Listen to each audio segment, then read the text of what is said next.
General Motors is recalling nearly 600,000 vehicles.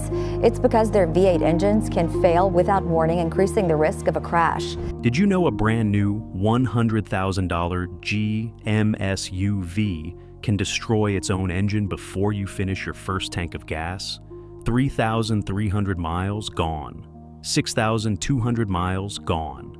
Metal shavings on the dipstick of a truck that still has the dealer sticker in the window.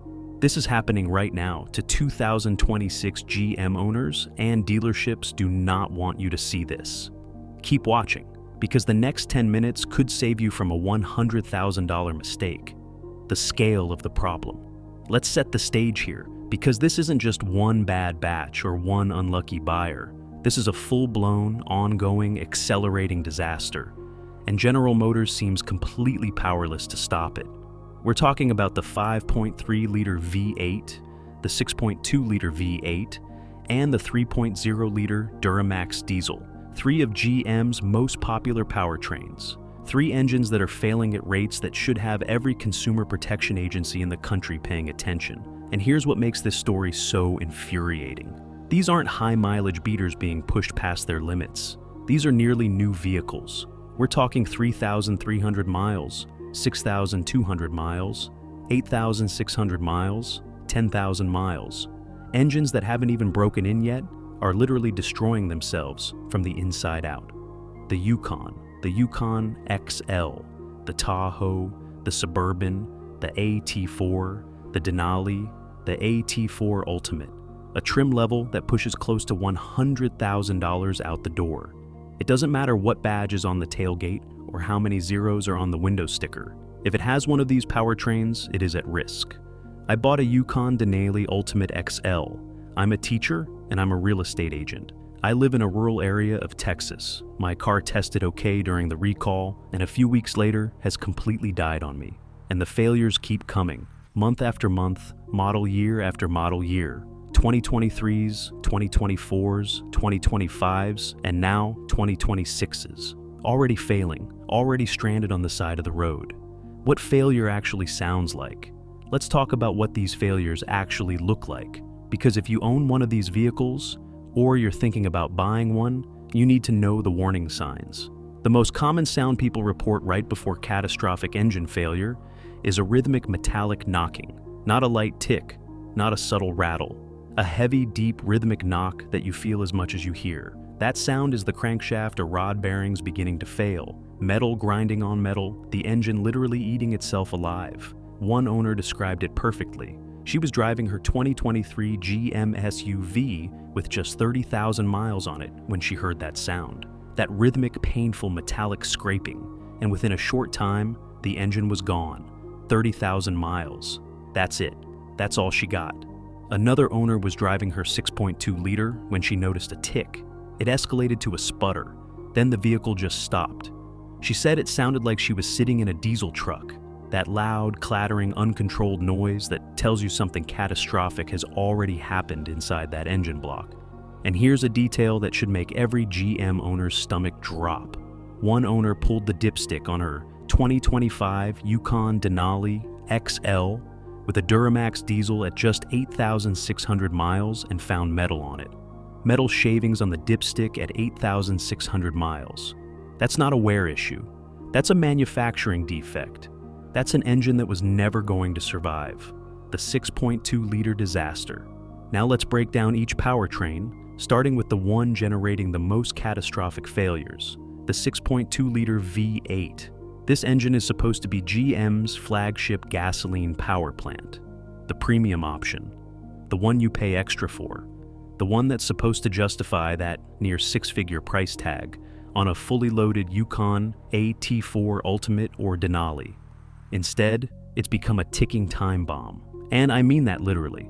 A 2025 Yukon AT4 Ultimate 10,000 miles blown engine sitting in the dark at an intersection, completely dead. A 2025 Yukon AT4 Ultimate, 13,400 miles, blown engine. A 2023 Yukon with the 6.2-liter, 60,000 miles, just passed the engine recall inspection at the dealership on December 22, 2025. certified, cleared, good to go. And then dead. The engine failed shortly after that dealer visit.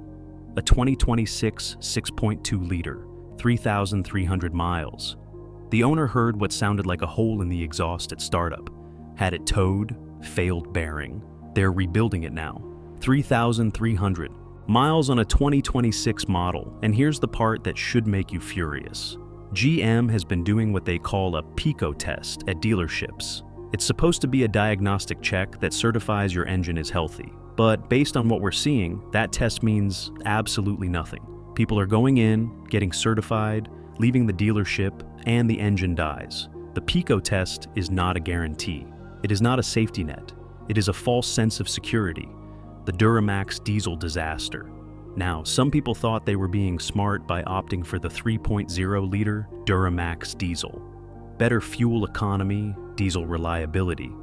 What could go wrong? Everything. Apparently, everything. A 2025 Yukon Denali XL with a Duramax diesel, 8,600 miles. Metal on the dipstick. Engine replacement needed. A 2025 Yukon XL with a Duramax diesel, 6,200 miles. Oil pressure dropped to 13 pounds per square inch, and then the engine started clattering. Made it to the dealer just before it completely died. A 2025 Yukon AT4 Yukon XL diesel, 5,000 miles. The flex plate broke and destroyed the engine, likely connected to the same thrust-bearing problem that's been plaguing these diesels. And here's the thing, there was a TSB, a technical service bulletin, issued around a May build date. The message from GM and from dealers was essentially, if your vehicle was built after that date, the thrust-bearing issue has been addressed. You're fine. Don't worry about it. One owner specifically noted her vehicle had a May build date, meaning it should have had the fix. Her Duramax still failed at 6,200 miles.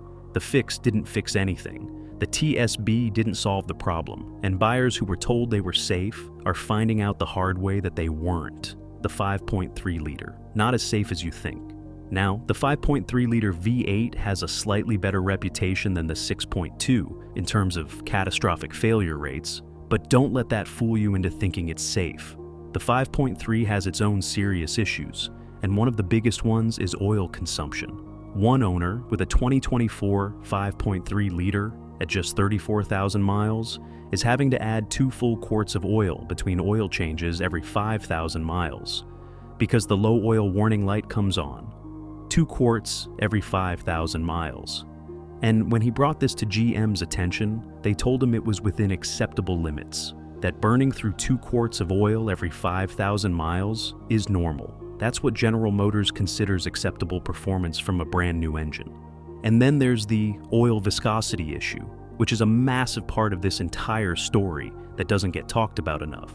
GM has been spec'ing 0 W20 oil in these engines. Ultra-thin oil designed to improve fuel economy, numbers on paper. But what's happening in the real world is that 0 W20 isn't providing adequate lubrication, especially as these engines accumulate miles and tolerances open up slightly. One owner with a 2023 5.3 liter at 82,000 miles did an oil change using 0 W20 and immediately noticed heavy ticking and clatter.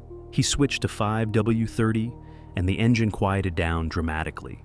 You could hear the difference. The same engine, different oil, night and day.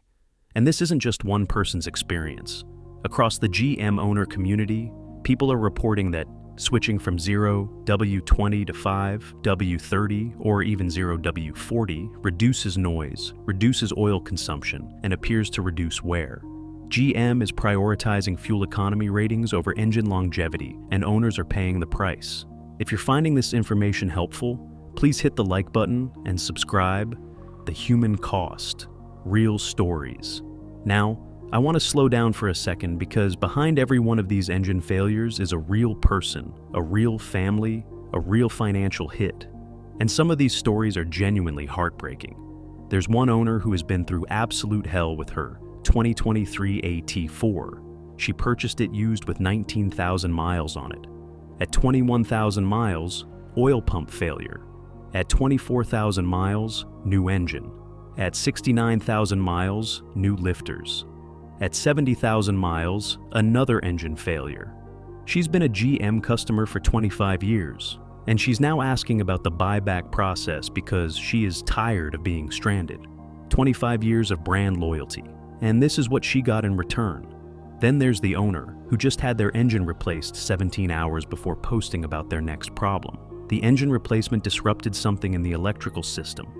Now the auto start-stop doesn't work correctly, and the dealer is telling her she needs a new starter. $700 on a 2023 Yukon Denali that just had its engine replaced. And the transmission issues, which have taken a back seat to the engine failures in the news cycle but haven't gone away. One owner with a 2021 Yukon Denali is paying $3,600 for a new valve body after her transmission wouldn't go into reverse and threw a P0776 code at 90,000 miles. $3,600 for a part that probably cost GM $200 to manufacture. And then there's the 2024 Yukon Denali that was purchased used with 6,500 miles on it and already had a brand new engine installed at 4,000 miles. Someone bought a used Yukon Denali and didn't even know they were buying a vehicle that had already destroyed its first engine before it hit 5,000 miles. This is the used market reality that buyers need to understand.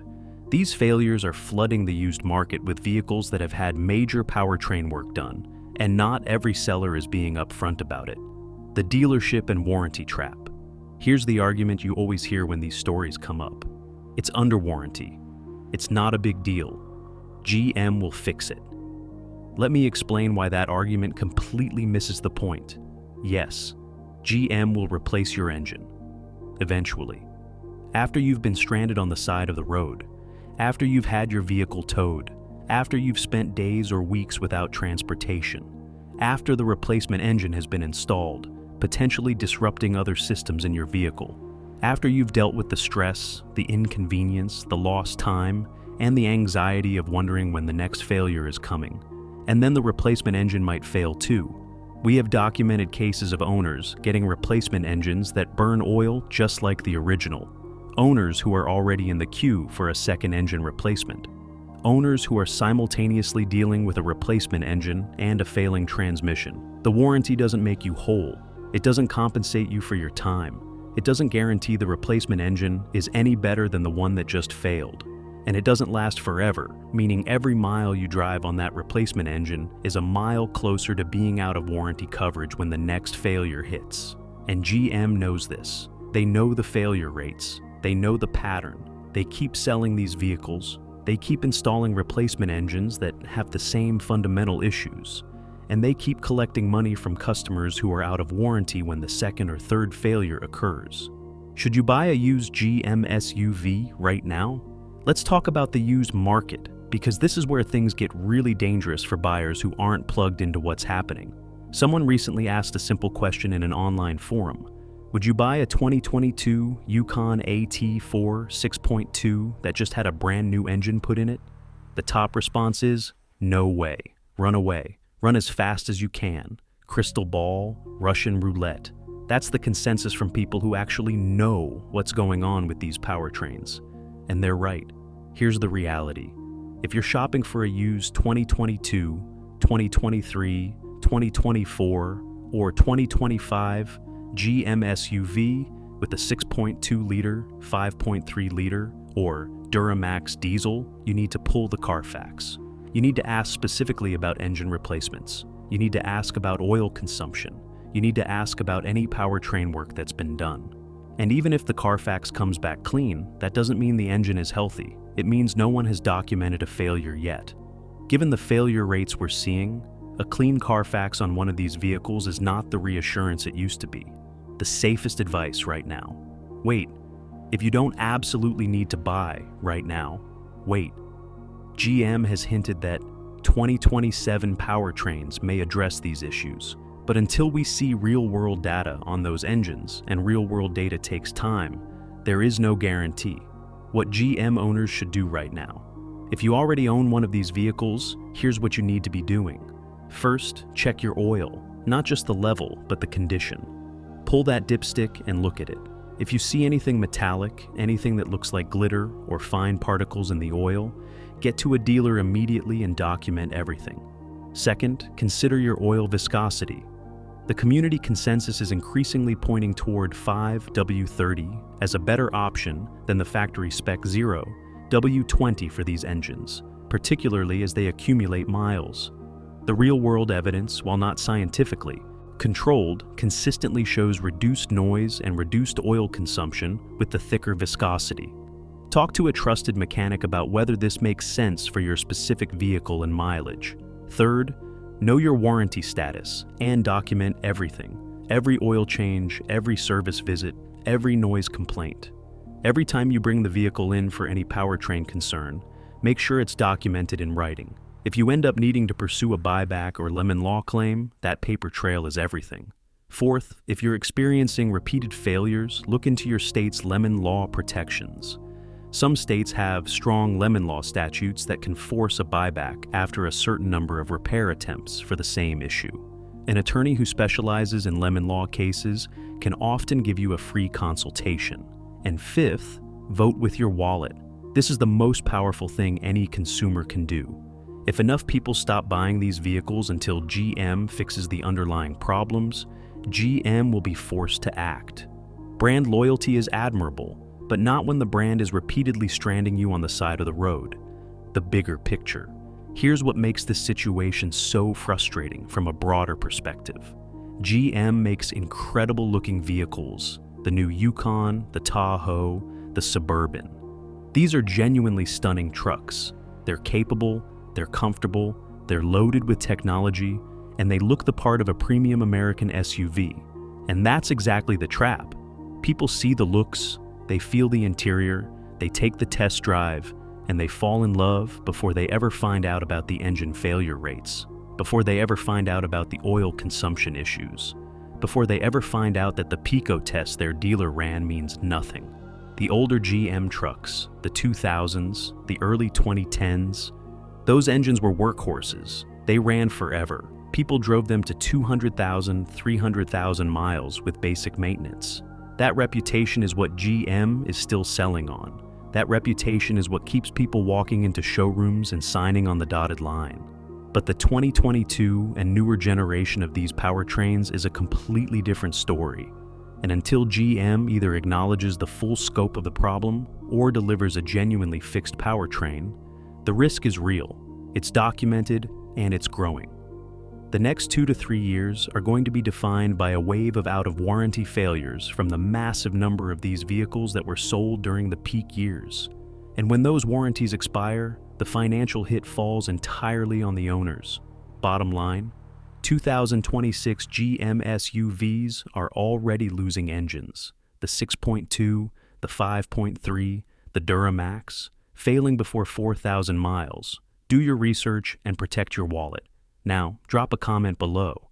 Have you had engine failures, oil consumption issues, or a dealer that gave you the runaround? Your story could save someone else from a $100,000 nightmare. And if you enjoyed the video, smash that like button and subscribe for more auto content.